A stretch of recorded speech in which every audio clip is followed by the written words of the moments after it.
महेंद्र मलंगिया मात्र मैथिली में लिख कर से हो मैथिली के अपन अपन भूभाग में समेटनिहार दूटा देश नेपाल आ भारतक राष्ट्रीय व्यक्तित्व के रूप में सुपरिचित है। मात्र मैथिली में लिखकर तहु में इनकर मूल छत नाटकक माध्यमे आम लोक के जोड़बे कल और मैथिली के जे धरातल है तकरा एकटा विशिष्टता देनिहार व्यक्तित्व। आई हम सब हुनकर जे मूल जगह छन गाम मलंगिया जकरा वो अपन नाम के संगे संगे विश्वविख्यात बना दिलखिन है ओहिठाम सी पहुंचल और महेंद्र मलंगिया पूरा सादगी के अंदाज में अपन घर पर जना लोग रही है मिथिला के आम लोग तेना छथि और ओहि रूप में हुनका संगे भेंट घाट भेल तऽ किछु बातचीत करी। सर स्वागत है अपने धन्यवाद। तू हमरा ओहिठाम अयल तो हमरे स्वागत करक चाही, हम ही तोहर स्वागत करे छी। जी ई स्वागत तो छिए ई हमर जे कैमरा अछि ओहि माध्यम से नेपाल टेलीविजनक पर्दा पर वा कही हेलो मिथिला पर एहि पर स्वागत अछि। जी आइ काल्हि बड़ा एकदम रिलैक्स बुझाइ छी, की कर रहल छी?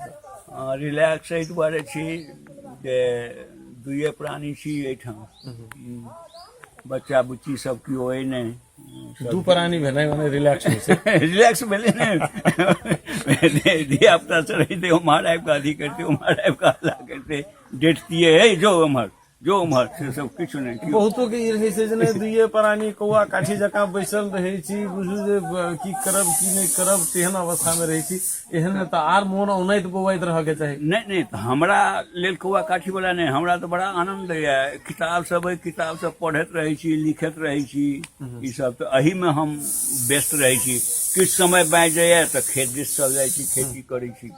खेतियो भऽ रहल, खेतियो भऽ रहल। कागजक खेती बेसी उर्वर की माटि वाला खेती? दुनू बराबर उर्वर। एहि दुआरे कि पहिने तो आब तो ओते बुढ़ा गेलहुँ हँ तो ओते नहीं। पहिने लोग कहै छलै जे फसिल जे खेत के बढ़िया हेतै वएह हेतै महेंद्र मलंगिया।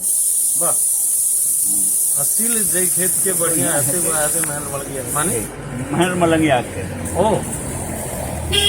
माने महेंद्र मलंगिया खेती पथारी में से ततेक ध्यान दै छलखिन। की करै छलियै सर?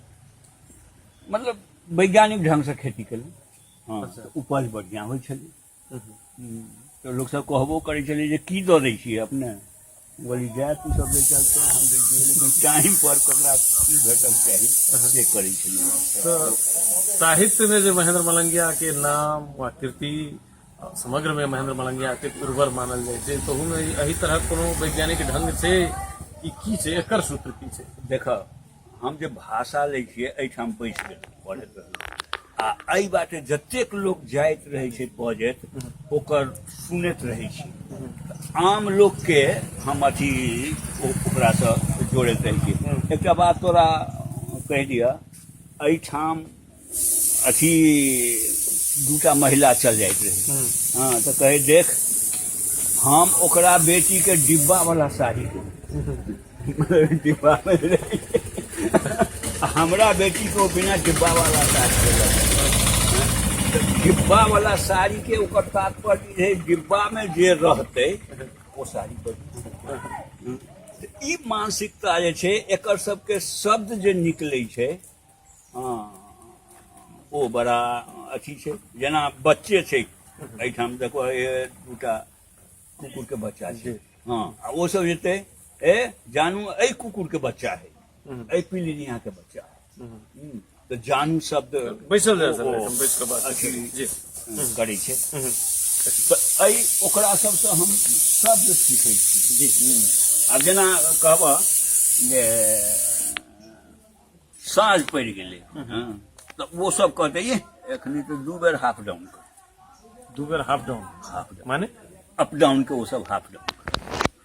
अप डाउन कतौ जाय आबे के काज ओ 2 बेर हाफ डाउन। तो ओकरा सब हम शब्द लेलहुँ आर ओहि शब्द के हम प्रयोग करैत रहै छी जे ओकरो सबके नीक लगै छै।